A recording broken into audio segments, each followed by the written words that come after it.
I am so happy that I am in this seat. You look so small over there, Jay. I feel small. Oh, I feel inadequate. this is And nice. I feel this brings you joy. This is such a good feeling.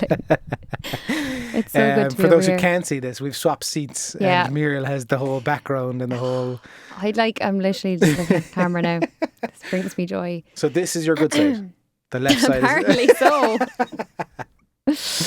Oh, plenty of news to talk about. Loads. We can get stuck in. Yes, we Yeah. can. We're a small bit behind on it, but it needs to be addressed. Yeah.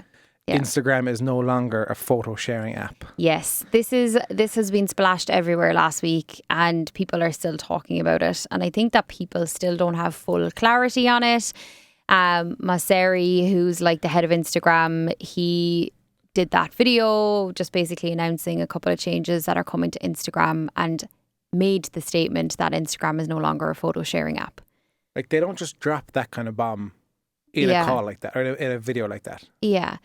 Now, look, Instagram is that kind of channel that I feel they experiment a lot with from other, like they take a lot from other apps on Instagram.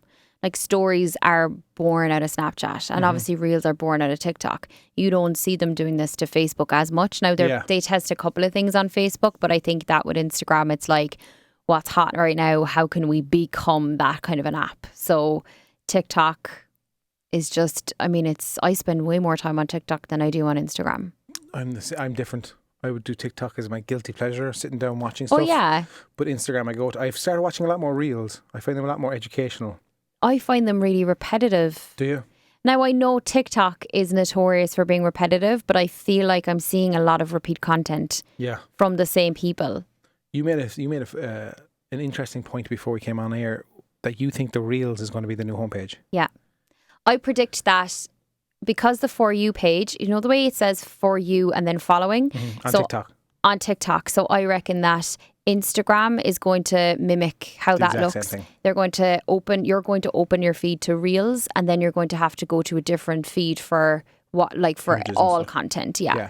So I think that like they try to kind of test the whole thing of, you know, people who like suggesting accounts to follow and suggesting content to follow outside of ads. And I think that may now be in your kind of For You page, so that, well, whatever they're going to call it. And it's you're probably going to see content from people you don't follow in there more than likely. He said that. He said we're going to suggest new stuff to you. Like, it's literally going to be It is, yeah. Like, For You page. and I don't like that. Like, stop cop. Like, obviously this is all they do. We've seen this with Snapchat. We've seen this with everything. Yeah, but they did it to Snapchat, and they won. Like, that's it. And I feel like they've so many resources behind them that it won't surprise me if they do it very, very well. Yeah.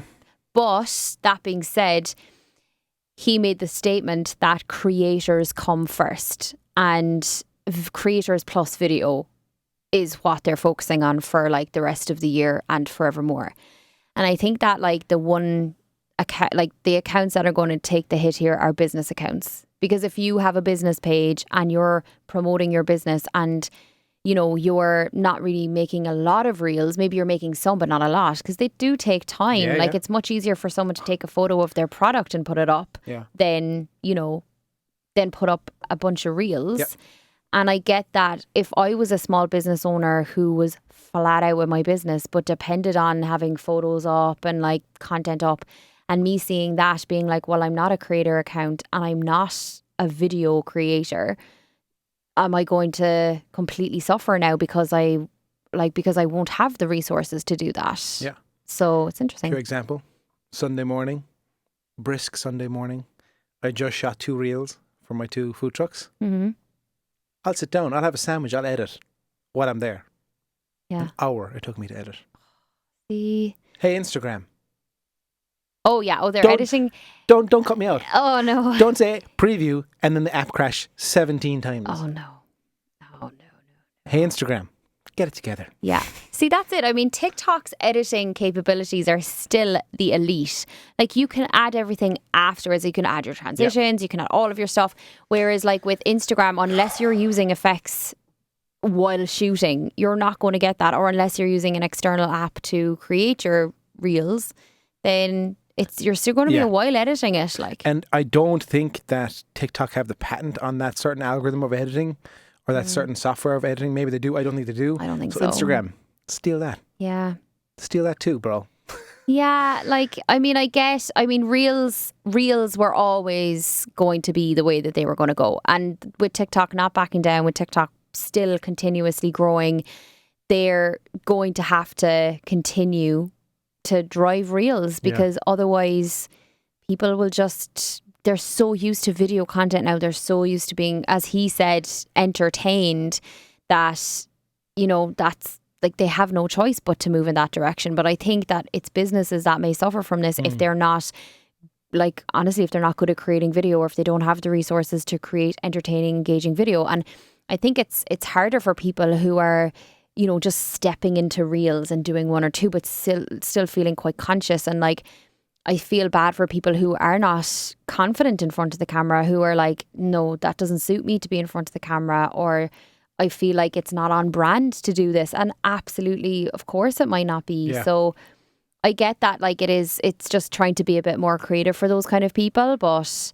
I mean, it's not to say, the thing is, like, he didn't exclusively say never share a photo anymore, but I feel like he's basically letting us know, that's what I'm predicting, that Reels is going to be our new homepage. It was such a random, like, obviously he just said it. I don't know. Do you think it was planned that he said it like that? Like, obviously Absolutely. that's written on a whiteboard somewhere with a lot of big heads looking at it the whole time. It's definitely, I mean, look, a lot of people, if you're a marketeer, you probably follow him anyway. And I think that he's just become the source of information. And I think he's trying to be like that pal who gives us the heads up. And that's the way the video was. It was very light. It wasn't like, you know, the way Facebook makes these announcements. They get on the stage, they talk about updates, and they make a big deal about it. Or they might have it in a summit, or they might have it like a big announcement, kind of like Apple. Whereas this was very, very casual, but it was a big thing that he said. But I think it was more like, we're giving you the heads up. Yeah. So when we do this, that you can't say that we... Just out of nowhere. Out of nowhere, exactly. But I mean, we kind of saw it coming anyway. But I think the fact that he made that statement, like, Instagram, like, their entire product was born out of people needing to share images online, but make them look nicer. Hence why there's filters.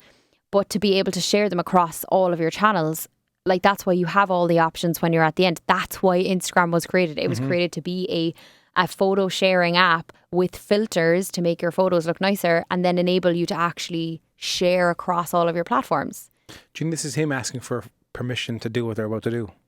Oh, I think to gauge the response to the audience. They're absolutely already, that product is developed. Like, that interface is ready. And it's just a case of, we're doing this, guys. when it happens, we'll get it. And that's it. You'll see it too. You'll see the email you get, the new terms and conditions and the updates. You're like, oh, yeah, there's an update coming. That's it, yeah. I want to thank people.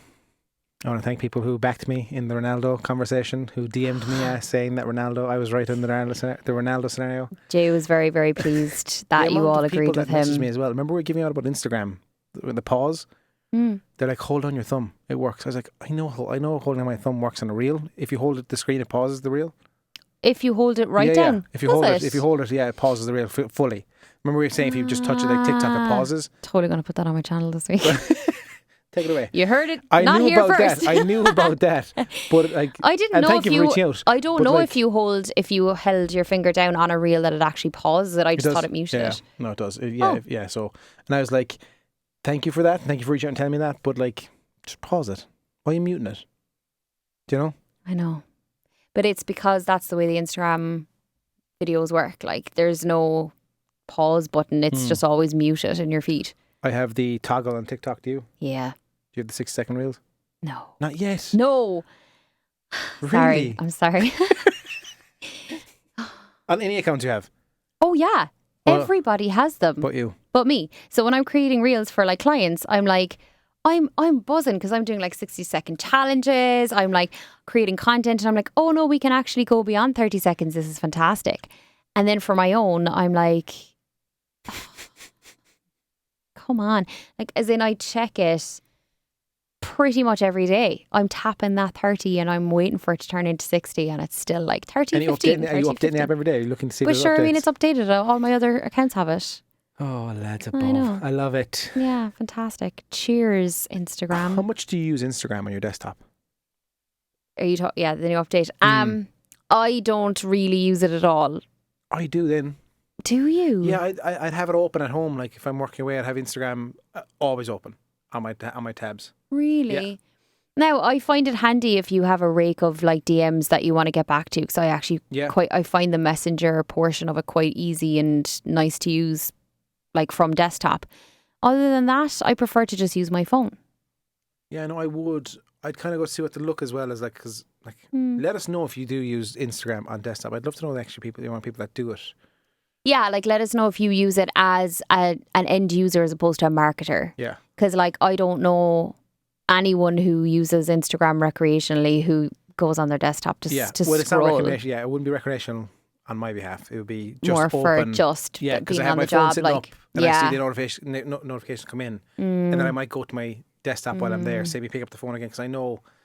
Yeah. And you know what it is? I think it's a tactic on my behalf, stopping me from going on my phone in my head. I'm there, clicking, I'm gone again. Like it's literally open here now on my desktop. Is it? I have the Ep.34 one open. It's just there. I don't know. No, but I get it. I mean, I think for me, it is like that's the thing when you have your phone is your biggest. It's your job, but it's also the biggest nightmare because it's always there. It's always open. You're always on. There's no getting away from it. Like I'm starting to feel it with my son. Really? Yeah, he said to me the last days, "We get off your phone, Dad. And get off your phone, Dad, and play some trains." Oh. And I was like, "Fuck!" I know. If he's seeing this, like, I think I was doing a post. I was doing something. I was actually doing work. Yeah. I wasn't just scrolling. No, there's times I'm scrolling where I should be playing. I know. It's a thing, like, but yeah, that's it's literally I don't think there's any getting away from that. But I get that you need to be more conscious of it. Yeah. Like for me, when I'm at home, if I'm with my parents or my family or even my friends, I do make a conscious effort to like not use it unless I have to do a post or a story or something for a client. I try to like not be mindlessly scrolling. Yeah. But it's just, I don't know. I tried, like, I've watched it several times. That Simon Sinek video. Have you seen where he gave the talk? No. That he was saying, if you put your phone on the table when you're about to have a conversation with someone, that you have told them subconsciously that you don't care about what they're saying because you've let that there be in front of you and you're waiting for it to happen. You're going to react to that happening, that you pick up your phone, you look, and you're back. So he says, really? if you can have a conversation, put the phone away. Yeah. Like you said, put it out of the room, put it somewhere. He says, because you've told that party, that person you're talking to, you're not important as this right here because if something happens here, I'm taking it. My attention's not the phone. That's it. Like if I put my phone on a table, if I'm ever with anyone, it's face down. And unless it's like, it's still the same though, because now and then you pick it up and you look and you put it back down. Well, I wouldn't honestly, unless it was like somebody who was like, unless it was like literally ping, ping, ping, ping, ping, I'd be like, something's wrong. Yeah. But usually it's just me turning it upside down, and then sometimes I'll just get annoyed with vibration. I'll just chuck it in my bag. It's an interesting clip. Check it out, Simon Sinek. He's talking on something. It's about a 10-minute video clip. It's good. Definitely. I'd like to see that. Instagram lets you create and publish posts via the desktop. I don't think that's going to work at all. It's just another little thing to add, I think. But I think you can't get the same effect. You can't get that whole. Do you know what though? See, this is the thing. Because that's perfect for photos.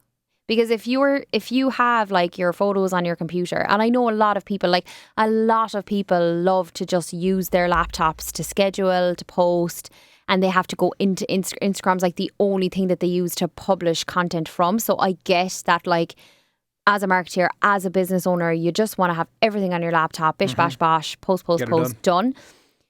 But I think, and that's perfect for photos. And now that they're changing this whole kind of algorithm yet again, I just think Instagram is just like a loose cannon at this stage. We cannot depend on anything. TikTok has been the most consistent app. Honestly, they haven't really changed a thing. Yeah. But I think with this whole new change with video, I wouldn't feel comfortable posting a video via Instagram on my desktop because it's different. Like I don't know, would you post a reel on your desktop? No. Like, that's the thing. It's like they're doing this, but it's like if they're moving us away from the algorithm favouring any photos, then that's the only reason I'd use desktop, is to potentially upload a photo that was saved on my desktop. I posted to IGTV through my desktop because there's a certain thing, the 60-second thing or 60-minute thing. Word of warning to people who do edit on desktop and publish, a lot of monitors would have different colour temperatures to the likes of phones and stuff. So if you're editing on desktop and you put it out and you're like, that's not the color I wanted. So just be aware. And that's why I would say edit on the phone, or people are going to fucking give out to me, but a Mac, because just the color temperatures is much better. It's much clearer on a Mac screen and will relate more to mobile. Tell me you're a Mac head without telling me you're a Mac head. Jason at checkout will get you 15% off your Apple products. But no, seriously, that it does. My monitor at home is a different temperature to the Mac, so I have them sitting beside each other. Yeah, and I literally move images. I move images between, and they're different colors. Oh, I'm the same. Like, so just be wary of that. Like, that's the thing. Like, my laptop and my second screen, it's like night and day, the color temperature between them. So, like, I totally get that. But I think I don't, like, I can't eyeball color ever. I don't trust myself to eyeball color. Like, I have to use, like, the hex number all of the time. Exactly. That's the way to do it. Find out the hex number, go to the color code, get that up. Yeah. Canva have a really class one. Have you seen that? The hex, the little thing. Just if you're wondering what your colours are for your brand and stuff. Oh, the Canva branding manager thing. It's class. You literally upload your image for free. Yeah, upload your logo, upload your brand colours, and you can save them in Pro as well. Yeah. It's really handy. Class. I have a little what is this called actually? This is a nice little thing. Plug-in, is it? So it's an extension on my browser for Chrome, and it's called Color Pick Eyedropper. Okay. And it's just a little extension. I think I've seen that before, where you just hover over and it tells you the colours. So that's it at the top, and then you can hover over anywhere in your browser. If you like that colour, you want to add that to your logo kind of thing? Or? Yeah, so if you're like, I just want to know what colour code this is, like you can kind of see, I'm just showing you there now, but like see where I'm going around, it tells you like the number of that colour. And what's it called again? just people are listening. Yeah, no, you're grand. I completely forgot it. It's Color Pick Eyedropper, so you can add it as a Google Chrome extension for free. And some people are like, "What are you talking about?" It's so handy though. Like it's so handy, just for like, especially if you're even using Canva and you want to know what colors are on like a particular page or something like that. So it's handy. TikTok enables users longer video. We've been waiting for this. Have you got longer video yet though? I haven't tried. I still, what is up with it? Is it that like social media is literally just like, Muriel, we don't want you to speak for longer than you should, so we're just going to like maximise all of your time on this? You're good. Just 30 seconds. You're good. 30 seconds. I swear I can't. No, I still have 60-second maximum. But I think they're more than likely rolling that out to like creators who are like on it regularly. Yeah. Because I have more of a passive account personally. But you have some hits on there, so they might see the numbers as well. Yeah. Who knows? But yeah, and I actually find myself like watching the longer form videos if they're interesting. Yeah. I'm skipping a lot of stuff now at the moment. Have noticed some people using their YouTube videos and slicing them into 4 parts, as in like 3-minute segments, and putting them on TikTok. And kind of expecting people to turn their phones. Yeah, I've seen that as well. And it's like the angle or the graphic, turn your phone like. Yeah, but I've watched them. Have you? Yeah, I've been on TikTok a lot lately. It's been a rough couple of weeks, guys. We were discussing upstairs. We were talking to Rowan upstairs in public work. He's on about a podcast they're doing and stuff, and about in a prison and interviewing prisoners. And literally she's like, "Oh, that's a bit of me now." Yeah, that's a bit of me. Yeah. Love that. I love that. Love that. Yeah. You're such a basic white girl. Like, I'm so not. How dare you? Crime podcasts. And what's wrong with a bit of true crime? Like, I watched that Sophie DePontier one on Netflix. Did you? Yeah. I haven't seen it, but did you listen to the West Cork podcast? No, I didn't. I heard it's class. Oh, well then. So you obviously liked it. You liked the Netflix. I did. It's 3 episodes. We watched it in one night. It's eerie. It's weird. There's another one on Sky. There is, Miss Night Jules, like, I'm not watching it. See, I'm not getting into that again. No, and I'm not going to get into the debate about it. I'm just going to get into the whole, like, the logistics. But the West Cork podcast. I've turned this into a crime podcast. I know. The West Cork podcast was brilliant, but it gave you every detail from every angle. So like my feedback, I haven't watched it, but what I've heard from people who have listened to the podcast, they're like, I've watched it, but there's no new information. Like you don't get anything new out of it, just visuals, and that's it. So it's Netflix, like, it's not any new information. Like it's not. But I didn't know any of it. Oh well, then it's obviously it's going to be really interesting. I thought she died in a swimming pool for some reason. I had this whole thing in my head. Really? Yeah, it was weird. Oh yeah. Okay. No. Yeah. But the definitely not. Have you seen I was actually reading up on this last week, the new WhatsApp integration with shopping? No. So this won't happen now for a while, but basically you'll be able to, because obviously there's a lot of businesses now who have WhatsApp for Business, and soon you'll actually be able to search businesses in your WhatsApp app and message them, but they can integrate so like I know a few businesses who are using WhatsApp for Business. If you're using WhatsApp for Business, I will repeat this again. Do not do it with an existing WhatsApp phone number, because it might erase all of your previous chats if you change to a business WhatsApp. But if you have a separate phone, separate WhatsApp for your business, absolutely change to WhatsApp for Business, because you're more accessible for people. They can send you a message from Instagram, from Facebook into WhatsApp, as opposed to Messenger.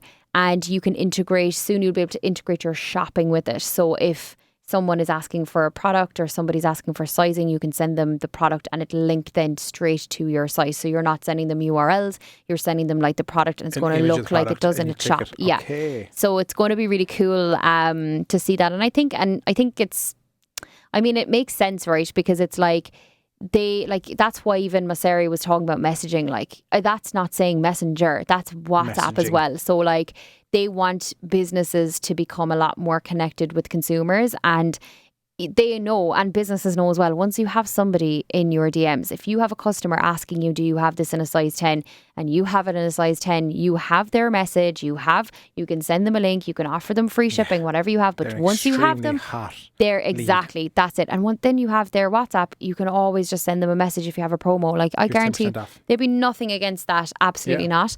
And there's also visual search coming to Facebook now first anyway, where the reverse search on Google Images. Yes. And Pinterest actually have it as well. So it's going to show like if there's people wearing certain outfits, then it's going to be able to show you like if like let's just say my t-shirt today is green. So if a picture of me is on Instagram wearing this outfit, and then people can reverse search it, or we'll say Facebook because they're starting it there, you can reverse search it, and then it will show all of the brands that have similar t-shirts, and it will show up like a product catalogue. Yeah. From multiple shops. We talked about this a few weeks back. Remember the guy was watching a basketball game, and the reverse image brought up the guy's shoes he was wearing for available. He clicked buy now. Yeah, so like I know Snapchat have been doing it a good bit but that's all been with e-commerce integration. Like I know Nike do it, Mac Cosmetics do it, where they have like they'll post a piece of content, make it almost augmented reality, but have a product at the back end. Whereas this is very much like that. It's like a picture of somebody, and then you're just seeing like where their outfit, like it's not even tagged products. It's like there's a green t-shirt, here are 20 brands that have a similar image, similar t-shirt, and like literally a click to buy situation. So Minority Report, like you ever seen that movie? No, but I kind of get the basis of it, like pretty much. We never talk about Pinterest ever. I've been talking about Pinterest to so many people lately, and nobody uses it, and it's crazy because like I have a client that uses it, and I tell you, they get so many hits on it. Their clothing brand, as in like monthly views and actual organic traffic from it, and you can see that, and like you can obviously track that to leads and sales. Oh my god, yeah, absolutely. Like when I worked at Home Depot, that was a massive channel for organic content, like for organic visits to site and sales.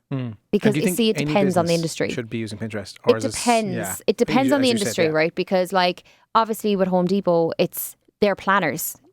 You're like gardeners, home and garden. Of course, like every woman like in existence who is refurb or building a new house, it's all like Pinterest boards. Any brides getting married, it's all Pinterest boards. I was speaking to Sam recently from the IMUAA, and we were talking about like how much brides get prepare for things. So like if a hair salon or a hairdresser had like their own Pinterest, if a makeup artist had their own Pinterest, and they have like bridal looks, same for a hairdresser or a hair salon, like people can pin those, but like have a direct line to you. So it's kind of it's definitely untapped territory, and I'm trying to like get it out there a little bit more about Pinterest.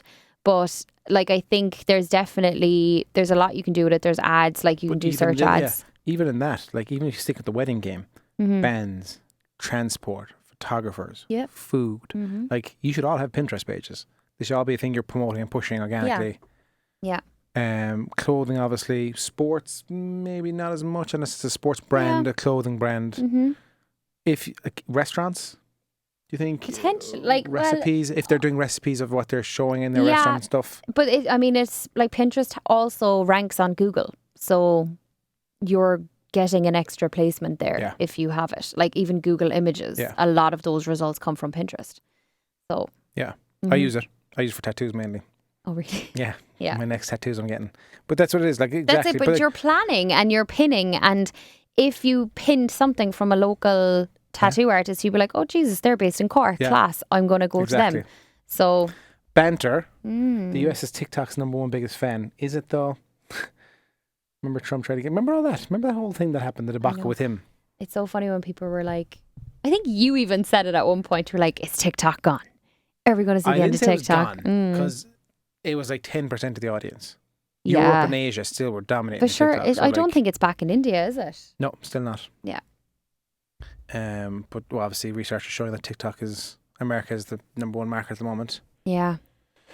I'm still not seeing a lot of businesses in Ireland jump on for some reason. I'm still getting TikTok. that whole. It's for dancing teenagers, isn't it? It's like lads. But I do get that it is a very different narrative, and I know like I'm definitely that person that preaches that every business could have a TikTok, but it's how you approach it, and I think that it's the same with Reels. You need to be in a mindset to be able to create that content, or you need a resource there who you give it to, and you're like, you are now my content creator for video.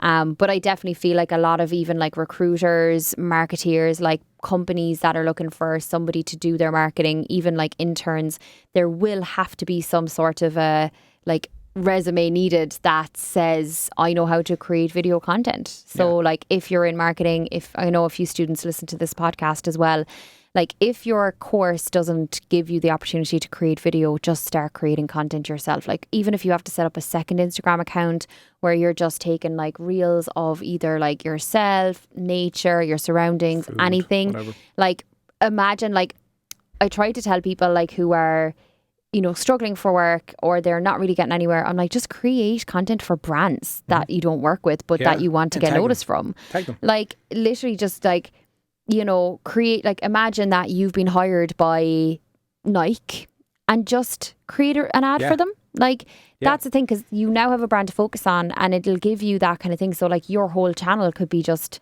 mock ads for brands, and like what if someone notices? And then at least you have, like, that's the thing as well, because I try to like connect a lot of people for like, you know, if there's a company looking for someone who were like, we'll say has 3 or 4 hours free in a week to create content, then they just want to see what they create. So if you have something that showcases the portfolio of content, particularly video content that you create, have it ready and be ready to showcase that, because that's what's going to get you the job at the end of the day. An American photographer called, I can't remember, Chris Howe or something like Chris Howie or something. Yeah.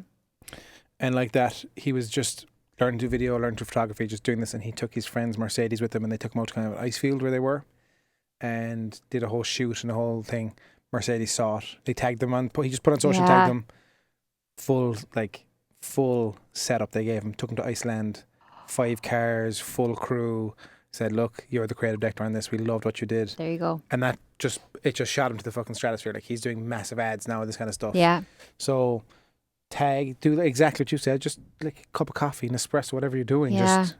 Just be creative. But just be quirky. Like, don't create a standard ad. Like, don't spend the day watching ads for like lifestyle sports and then create the exact same content. Like, try to be like, it's stuff that, you know, people think outside of the box with. That's the kind of stuff that gets noticed. So especially if you want to move into the content creator space or influencer space, even like almost become one to become one. Yeah.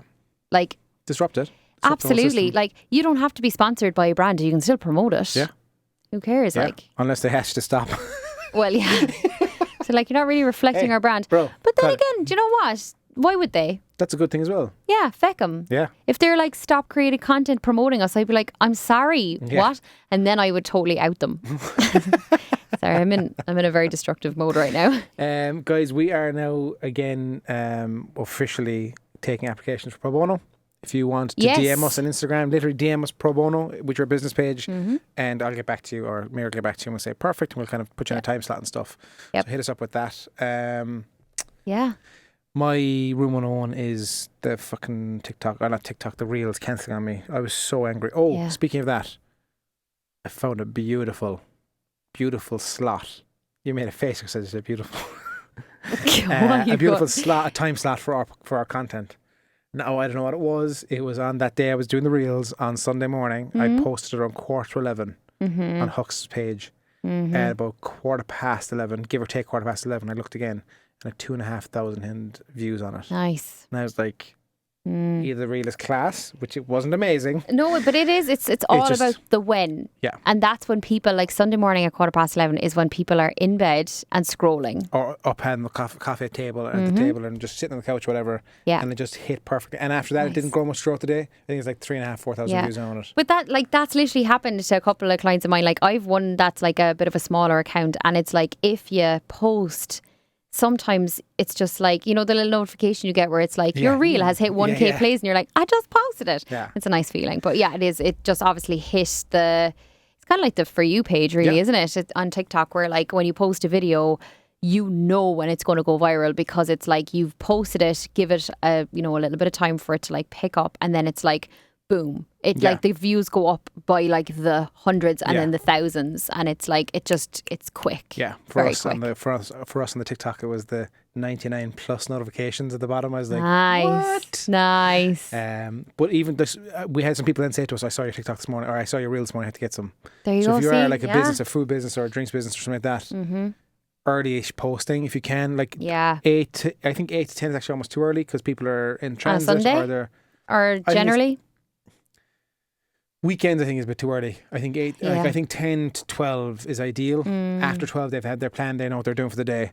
Yeah, and it's all. And I know we said this before, but it's so dependent on the weather. Yeah. Like if you're an Irish business and you're local and it's lashing rain, and you're trying to get people to visit you, like post when it's lashing rain and like talk about the weather or talk about something related to it. Like don't sell like sunglasses on a rainy day, because you won't get it. It's like be timely about your marketing, and like be smart about, like, that's the thing. That's why sometimes scheduled content gives me the ick, because I'm like, what if something happens? What if the external factors make your content irrelevant and clearly scheduled, So even people like posting now about Love Island, like you have to, like I had a post scheduled for Saturday night, and it was based on the recoupling being a massive, like basically saying like that recoupling was as cold as this product or whatever. And like I had to change it because the recoupling wasn't necessarily cold, but the twist was. So I just added the word twist into the content before I posted, so it still made sense. I have no idea what you're talking about. That's okay. People will. No idea what you're talking about. People will. But this is what I mean, as in like, even I understand the like content scenario that you change last minute changes, but same with the Euros. Like if you have something scheduled where it's talking about like, no goals again tonight, or like what a goal tonight, and I know that they're kind of generic and you can kind of get away with them, but what if it was like a crazy thing that happened, like that poor man having a heart attack on the field? What if you'd Euros content scheduled for the end of that match? It would be extremely inappropriate. So it's like, again, be careful. Don't schedule and walk. Always keep an eye to this. Just never schedule and walk. Can any content come off desperate? Like we're saying with the weather. Like I saw some posts there now over the weekend, and it was, it's not as bad here, make sure to call down to us. It's not raining that much here. I'm like, does that come off desperate? Personally, I was like, ooh, it's a bit desperate. I think if it's unapologetic, like if it's someone who's like, what's a bit of rain anyway? If it was a brand where it was lashing rain, for example, right, you have 2 food trucks. If it rains, people will have to make an extra effort to go to them. But I think if you were literally outside eating your donuts in the pissing rain and you were just like, it's not that bad, lads. Like, I'd be like, that's unapologetic and it's funny, and it would make me want to go and support you. You are not lying to people saying like, sure, look, come on away. Like, there's a difference, where it's like, it's really not that bad. Come on. How you handle it. It's kind of just like, look, lads, it's raining, but sure, look. Or like, at least I don't have to pay for water if it's filling up with rain. Like, be funny about that kind of thing. And I think if you're unapologetic, people like it. But when you're like, there is a line between unapologetic and Desperation. and desperation. Yeah, it's too salesy. Don't be too salesy. Yeah. Just be in the know and show your brand and be happy with that. Don't be too Yeah. salesy. I'm happy. Are you happy? I'm happy. We're hungry. Oh, that's my. Do you hear my stomach? did. Sorry. That's my tummy. That's my tummy. That's my tummy. Guys, thank you for listening. Appreciate it. Appreciate the support. Make sure Yeah. to follow us on all socials and all that kind of stuff. I never know to shut off these shows. I think I do okay. I think you do. Yeah, is you wrapping it up well? Review it, review us, or whatever that word is. See? Oh wow! Thanks Good for luck, listening, everyone. everyone. Good luck. Thank you. Bye.